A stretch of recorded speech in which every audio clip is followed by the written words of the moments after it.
എറണാകുളം ജില്ലയിൽ 50 ഭക്ഷണശാലകളിൽ ഭക്ഷ്യസുരക്ഷാ ഉദ്യോഗസ്ഥർ പരിശോധന നടത്തി.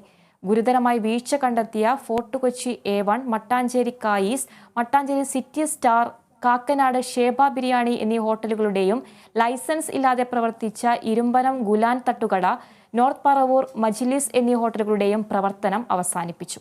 19 സ്ഥാപനങ്ങൾക്ക് പിഴ ചുമത്താനുള്ള നോട്ടീസും 11 സ്ഥാപനങ്ങൾക്ക് നൂതന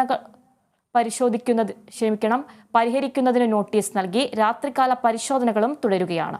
മാനദണ്ഡങ്ങൾ പാലിക്കാതെ ലൈസൻസ് ഇല്ലാതെ പ്രവർത്തിക്കുന്ന സ്ഥാപനങ്ങൾക്കെതിരെ നടപടി സ്വീകരിക്കുമെന്ന് എറണാകുളം ഭക്ഷ്യസുരക്ഷാ അസിസ്റ്റന്റ് കമ്മീഷണർ ജോൺ വിജയകുമാർ അറിയിച്ചു.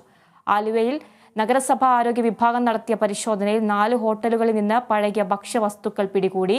പഴകിയ അച്ചാർ, എണ്ണ, ചിക്കൻ, നൂഡിൽസ് അടക്കമുള്ളവയാണ് പിടികൂടിയത്. ഒരു ഹോട്ടൽ വൃത്തിഹീനമായ സാഹചര്യം കണ്ടെത്തി.